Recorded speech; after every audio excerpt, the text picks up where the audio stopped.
Today we have Curtis Fenn, the president and COO of REDX. For those who are not familiar or maybe you've heard of REDX, we're going to be diving into all that the platform is and all that it has transformed into the past several years. You may know REDX as the platform for helping you find expires and FSBOs, but it does so much more you may not know about. It is really a platform that helps you with lots of tools for lead generation and more. So we're going to be diving into everything it has to share. So Curtis, thank you so much for taking time out of your busy schedule to help our viewers have a better understanding of all that REDX has to offer today. Thanks for having me. Excited to chat. Yeah, so to dive in, can you provide, first of all, just like a higher level overview of what REDX is and the suite of offerings that it Sure. has to provide? Sure. We've been around for 23 years, and with that reputation for the first, 15 years, it was all just data, expireds, FSBOs, foreclosure data, neighborhood searching for circle prospecting. It was all around data. And of course, over that time, people wanted ways to communicate with the data. So then we ended up with the dialer, dialing technology, and we could probably spend 30 minutes just talking about that and TCPA and all of those things. But just know that it's a good thing, and it can help people be compliant and help people, stay out of trouble, not get them into trouble. But the dialing technology, and that's kind of where, a big part of our reputation came from, was the data dialer platform. But it's really evolved to a marketing platform. It's not just about prospecting or grinding and picking up the phone. It's about, where are you putting your marketing efforts? And if we can get people to put their marketing efforts towards lists of groups of people that have an extremely high list rate, then we can help their overall production. And the reason why, right? Anyway, we'll go into that. But yeah, so we still have the data. We have expireds, and we have FSBOs, and we have foreclosures, and we have neighborhood data. Not just neighborhood data. It's neighborhoods to find high turnover rates and high, or absentee owners or certain price points. So really narrowing down to niche markets. And then marketing tools, postcards and social media connections and social media targeting to the data. And of course, we still have the dialing technology and the spam protection and all of those things. But it's really a platform to help you lead generate, so you fill your CRM with the right people. Yeah, thank you for the overview. So starting with sort of like the flagship product that REDX is known for, providing the data for, like you mentioned, circle prospecting, expired FSBOs, FRBOs. How are you ensuring that you're providing the most accurate data that you can for agents? Because the number one question that you'll see agents ask is, okay, I want to add this as a pillar to my business, as a pillar for calling these expireds as soon as they come in. I want to add circle prospecting. I need to add farming as one of my pillars. But which platform is best? Like, I want to make sure that data is accurate. I know it's not 100% because there's a lot of data out there, but what sorts of measures are you taking to ensure that that data is accurate? Yeah, this is really, I have two answers for that. One is, I'll just tell you some cool things that we do. And starting in 2011, 2012, we hired a PhD statistics professor who came in and helped us create kind of like an unbiased test, because we kept going out there saying we're the best, and our competitors would say our data's better, and and everybody just says their data's the best. And so we wanted to go find out. This did not start as a marketing effort. It started as, we don't really know, and we keep telling people that we think we're good. And so what we did is we pulled in properties for 1,100 properties, and we pulled in the data that we aggregated and curated, along with 22 different data providers. Some were competitors, some were just, script tracing data providers, things like that. For those 1,000 properties, we ended up with 17,000 phone numbers. And then what we did is we hired a call center, and we called those 17,000 phone numbers 3 times. One in the morning, one in the afternoon, one on a weekend. And that's kind of the basis of our study. And we've done that every single year. And the results of that, one, tell us upstream, downstream, how to tweak our algorithm. But now that everybody understands language models and AI, you know, we've been doing this AI and machine learning algorithms long before ChatGPT, because we take the results of these data studies. We've called millions of numbers, and we take the results of that and we feed it into the machine learning algorithm to say, okay, well, in this area you should pull from this data provider. In this area, it's this provider, and so we're doing all kinds of stuff to try to find the best phone numbers. So that's my first answer: is we really care about that. I recognize that you get down into the small town in, whatever state, that maybe they found someone that finds better phone numbers. That's great. You should use them, right? Because that's going to get you more connections. But data it's becoming harder, not easier, to connect with people over the phone. And despite everything we're doing, your connection rates are still lower than they were 10 years ago, which is why when people say, I want to add this as a pillar and whose data is the best, you have to look at agents should really look comprehensively at what data is being provided to allow me opportunities to make connections with these people. And so, which is why phone number and connection data is going down, but phone numbers are still a really great identifier. Like, how long have you had your phone number? The same phone number? Since I was a teenager. Yeah. So just a couple years ago. Yeah. So, it's a great identifier. Well, it turns out that if you have good phone number data, whether your connection rates are changing, it's a really good way to then create your custom audiences in social media platforms so that you can target those people on social media. And addresses are becoming really good. These postcards being sent to people's houses are getting 100% exposure rate. So people, the data's good. Sorry, I'm on a tangent there. Sorry. But yeah, we do a lot. We care about the data. We do these annual data studies. We're in the middle of one right now, where we are making hundreds of thousands of phone calls, and then we take the results of that so that we can continually better the data. I have a question I should have asked earlier. Where is REDX available? Is it available in all 50 states? Only in the United States? Can you share a little bit about that? Yeah, United States and Canada, but in Canada we're limited because there's Canadian privacy laws that don't allow us to do certain skip tracing with real estate data. And so expired is non-existent up there. And so really we do a lot of the aggregation in Canada, the for sale by owner and the vacant rental properties. Got it. Okay. So earlier you mentioned that you're also not only providing this data for expireds and FSBOs and things like that, but you're also finding high turnover neighborhoods and maybe some other types of data. How are you tying that into the REDX platform?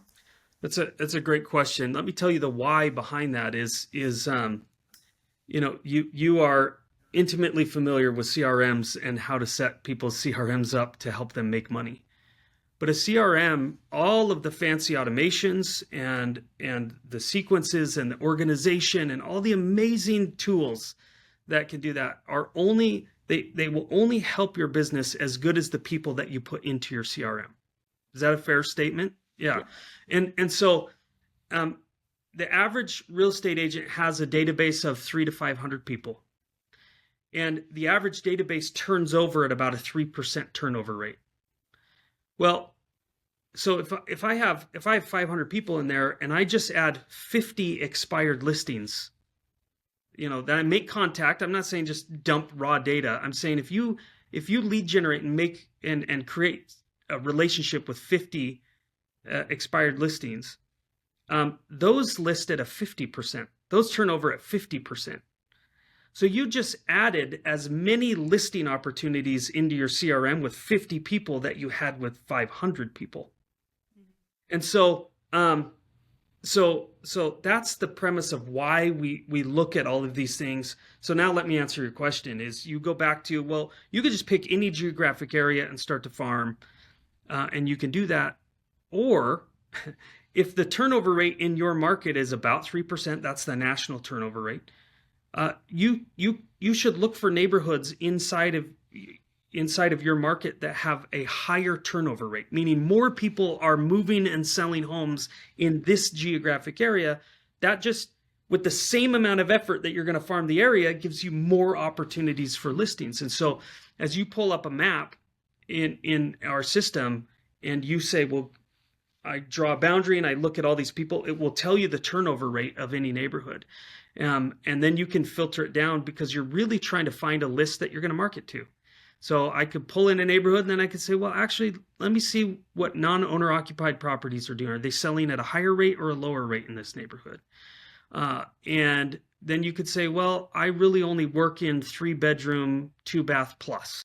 So you could filter that out and see what the turnover rate is of that list. And you're really trying to find a geographic area that has a higher turnover rate so that as you make connections and add them to your CRM has a higher turnover rate so that there's more opportunities that you're exposed to through the CRM automations and everything else. What sorts of data points do you provide agents when they're circle prospecting? And a follow-up is like, let's say an agent has their ideal client. They don't want to just try to call anybody and everybody. They say, for me, I might want to target millennials, and someone else may work better with someone their age range, 50 plus. Do you provide that kind of data set to people? We have all kinds of data. Now you got to be careful with age because that gets into HUD and protected classes there. But we do have that, and we have a whole bunch of other data points. In fact, can I just share my screen and show it? Oh, sure. Yeah. Yeah. At the bottom, there's a share button. So this is really what differentiates us from a lot of our competitors out there as well, is rather than just being a data dialer platform, meaning data contact data and dialer, we try to find all kinds of other information that's going to help you succeed in your prospecting. So, of course, we have contact information, we have property details, but then, tax details, we have all of the tax information. If it's an MLS, if it came from the MLS like an expired, it's going to have all of the remarks and descriptions written by the last person. We do have the market insights. This is based on the zip code that the property is in, and it's updated every 7 days. And so this goes through everything from buyers, sellers, market, real-time data, median list price and square foot, and average days on market, all of this stuff. And then we have data insights, which I have none on here, right? So let me find a neighborhood where I should really set up a demo account here. So we're going to have, on every property we look up, we're going to have home and building insights. We're going to have financial insights, and about 40% of the people, we're even going to have lifestyle and interests on there. So, and all of these things then can be filtered down into whatever you want to work, right? So to answer your question is, we provide so much information because we want the agent to be able to pick their target market and focus their energy on where they're going to have the greatest opportunity. That's awesome. Thank you for sharing. So let's talk through then what the agent's user experience is when they're going into REDX and they're ready to make some calls. And can you share a little bit? And maybe you can screen share again. Yeah. What does that look like when they're ready to make calls and start talking to people? Great question. So let me just go back in here and share. Ideally, we help people get set up in the beginning. We don't have any contracts, so we're pretty heavy in the first month, making sure people have it all set up and they know exactly what to do, so that you can minimize the amount of effort it takes to find the people that you're going to work or you're going to prospect, right? So you set up all these filters and structure that works with your kind of the agent's workflow. But if I just came in here and can pull up my saved filters in here, then I can pull these up. Let's say I'm going to call a geographic farm I started in 2023, right? Now I can select these and I can do a few things. I can dial these people, right? Which is pretty simple dialer. This is where we give you options of who to call and how to call, even over here on based on dispositions of you calling them before, right? I can load that up into the dialer. The dialer's going to start. I don't have the dialer set up. So the dialer works in a couple of different ways. It's either going to, you can use the audio on your phone, on your computer, or you can have it call your phone, and then you can call through the phone. Of course, the caller ID is what you set it as, has to be a number that you own. And then it's calling from a we call a smart number. It's a number that we both register and then monitor for the health of that phone number. So if I go into our dialer settings, I can come in here and I can kind of see all of the spam protection, and it will see. I don't have it on here. Otherwise it would show you all the major carriers and tell you the health of that number, whether it's showing up as a spam flag or not. But that's just dialing, and not everybody wants to dial. And so we have other things here. We have postcards. It was telling me I was sending out too many postcards at once. But you can send out as many as you want. We just want to make sure people understand what they're doing. The templates are based on the lead type.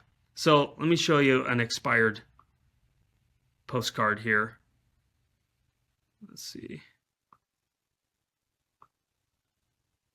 We make these very simple, the postcards, because again, you have 100% exposure rate, but you really want people to see what is going to resonate with them in their situation the most. So an expired listing postcard, we find a lot of success with this one. All it's saying is see why your home didn't sell with the QR code. The QR code, now of course this postcard gets branded to you, but so does the content piece of where the homeowner goes when they scan the QR code. You can have them go to your website or wherever. We just suggest you have them send it to this because, one, it'll be branded to you with all of your information, but it's a good piece of content that positions the agent well. But by the time they get here, the magic has already happened because this has been scanned, and then the REDX customer has received a text message that said, hey, the person at this 1038 North Cloud just scanned your postcard. So now I know to go in and follow up with those people. So that's the postcard piece.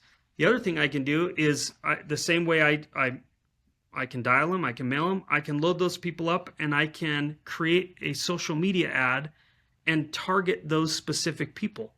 So I can use templates that we have in here. I usually tell people don't use our templates. They're cool videos, but the best social media videos is you with your face and your voice that somebody is going to hear, right? So you can create an ad,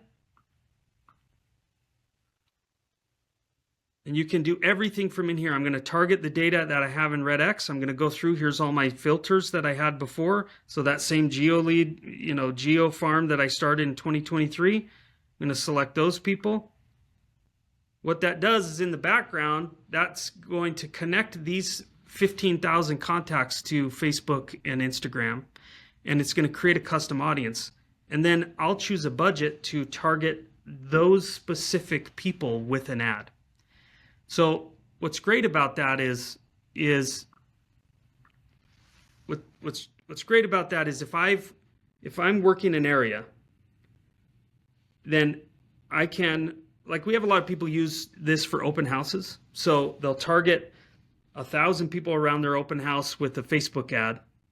They'll send postcards to the neighboring people around there, and they might even load people up and call them saying, hey, we're having an open house this Saturday, give us a call, because statistically the neighbors know the person who's going to buy that house. So we've seen people go from 1-2 showings during an open house on a Saturday to 20, 25, 30 showings on a Saturday because it's just more exposure, and you're hitting them in more mediums, and the more lines you have out there, the more you're going to catch. That's great. So in the postcard and in the guide, you showed it was branded to a specific agent. How does it work whenever there's a team and multiple agents need Mhm. access to REDX, or not team, multiple single agents within a team need access? So that's up to the team leader. So if the team leader wants to brand all the postcards to the team and with the team logo, they can, Mhm. or they can still have the individual agents have their own personal branding, their profile picture on there that goes out as well.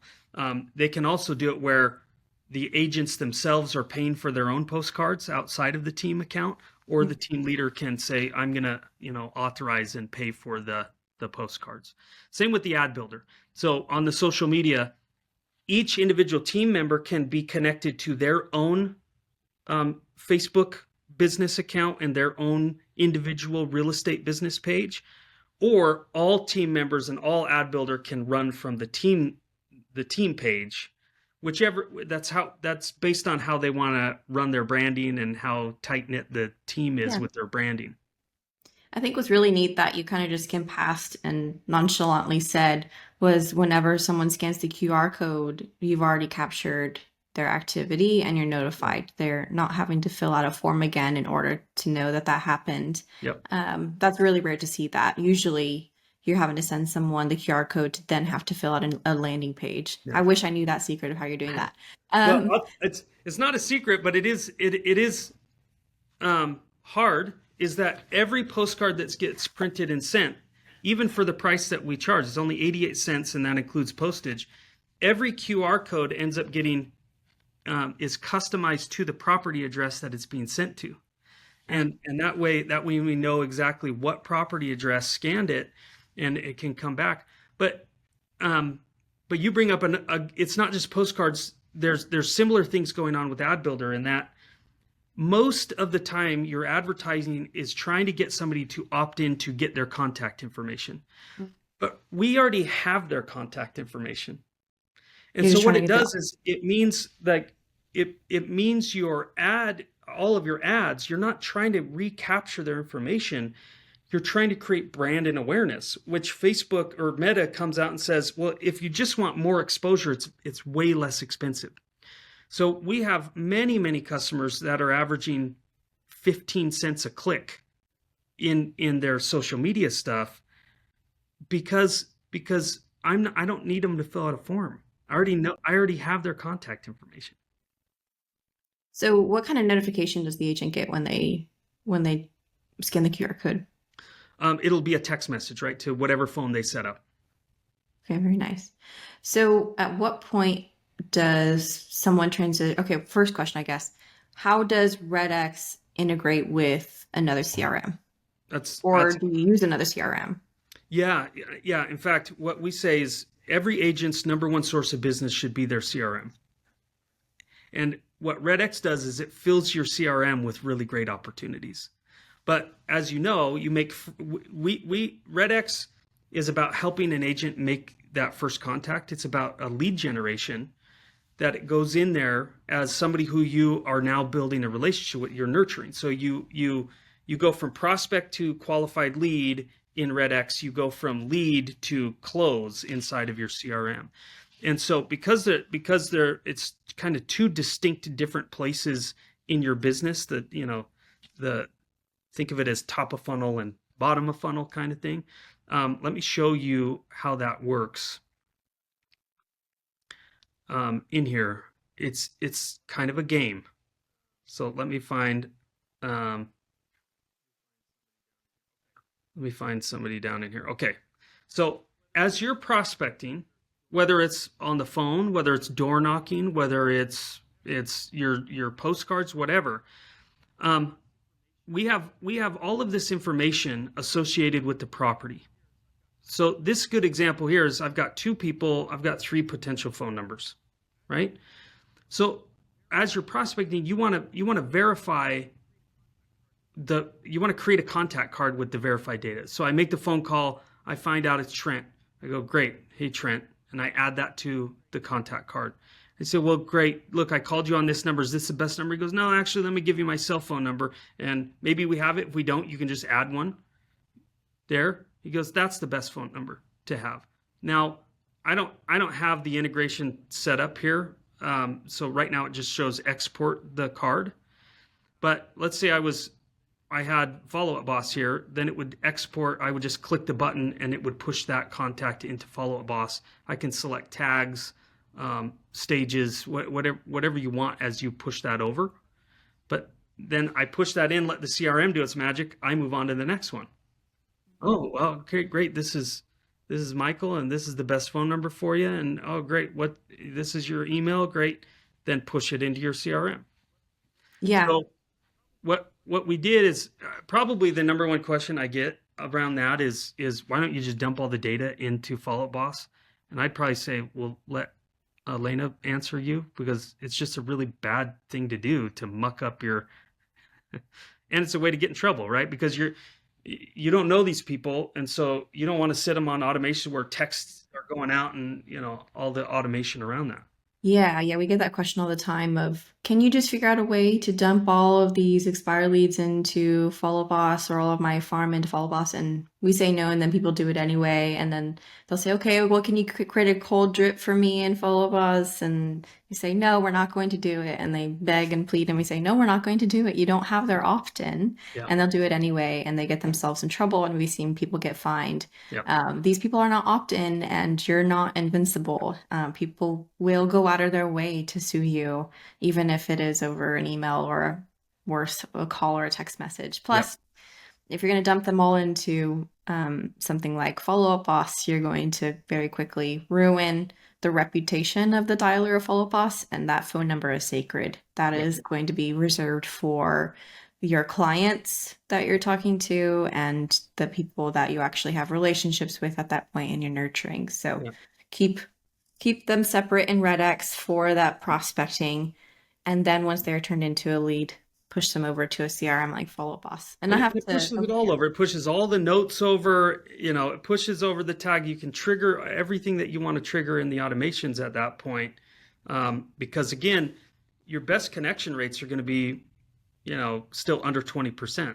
So you still have 80% of the people that you want to connect through other mediums, right? Social media and postcards and all of those things. And then the name of the game then is to nurture those to become a relationship. Mm-hmm.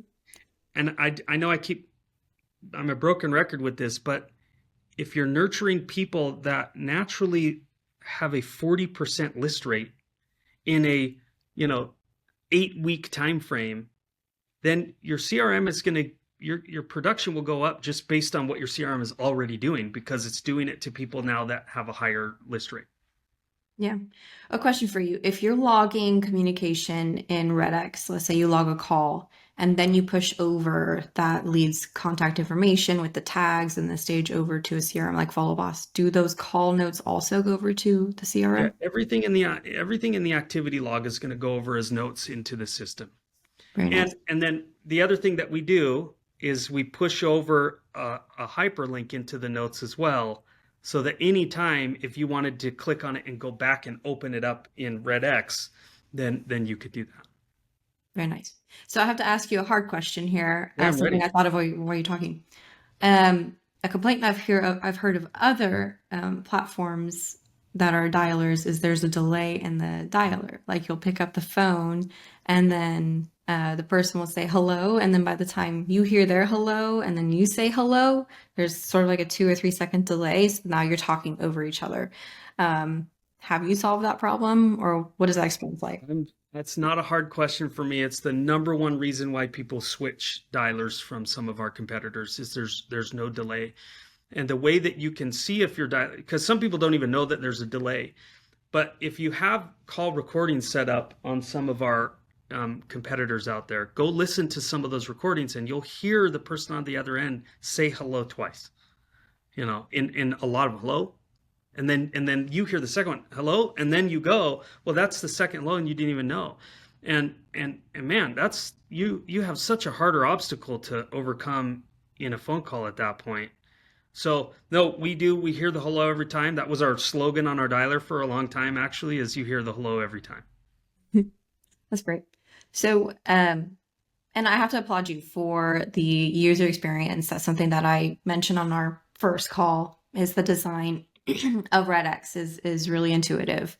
There have been other dialers that I've seen screen shares of. I'm like, this is just awful. It's I don't like the colors. There's too much going on. It's too busy. With this user experience, it's really easy to navigate. And then, like you said, it's just a couple of clicks to add the confirmed contact information, a couple of clicks to add the information over to Follow Up Boss, for example. And then like the specific use case I could think of right off the bat is you're adding tag expired over to Follow Boss, you're adding stage, let's say hot over to Follow Boss. And then with those two clicks, that's initiating over an automation we can create in Follow Boss to initiate nurture expired. Or you can do the same thing with like nurture FISBO, and all the notes go over and then they go over to a smart list for segmentation, so you know how to prioritize the people. So it's just like a very smooth transition over to your CRM. So I love that.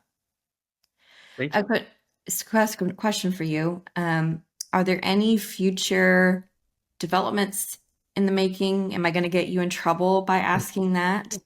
No, we're always I I I only get in trouble internally because I sell things before they're ready sometimes. So no.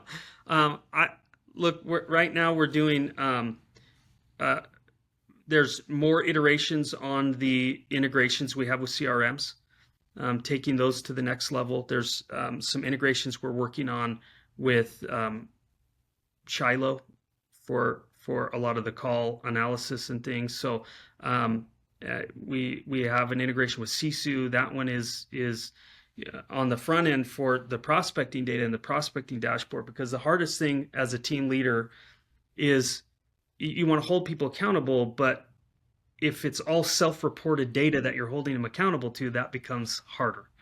And so more reporting features and things like that.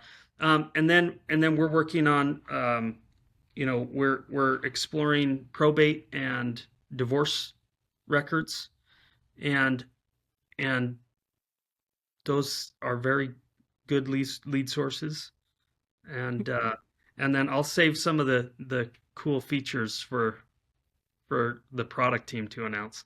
Yeah, that's great. For those who are not familiar with Shiloh, I'll put a link in the description for those who missed that interview. But basically, a quick 10-second summary is Shiloh is like an AI coach, sales coach that coaches you from your call recordings, so let you know what you did well and what you could have improved on, and it does it in real time, and it shows different words maybe, or too many filler words or negative connotations, a lot more than what a sales manager can do manually, and it can help empower your sales manager if you have one. So it's a really neat product. So that's great that you're implementing that directly into your platform, because there's a lot of calls being made out of Yeah. REDX that could Yep. definitely use some sales training there. Well, and what we found is most team leaders are still in production, and they don't have the time that they wish they had to dedicate to helping their team members. And so that's one piece of a whole bunch of other training material that we have. So when a team gets signed up, we take it upon ourselves to train each individual member of the team to increase the team's production, so that the team leader doesn't buy another tool that their team isn't going to use. So we have our university, and we have boot camps, and we have a role play system that people call into and practice, and that's with live people, and they get the call recordings, and all kinds of stuff there. So yeah, we're really trying to implement tools that help the team leader with productivity and accountability. That's wonderful.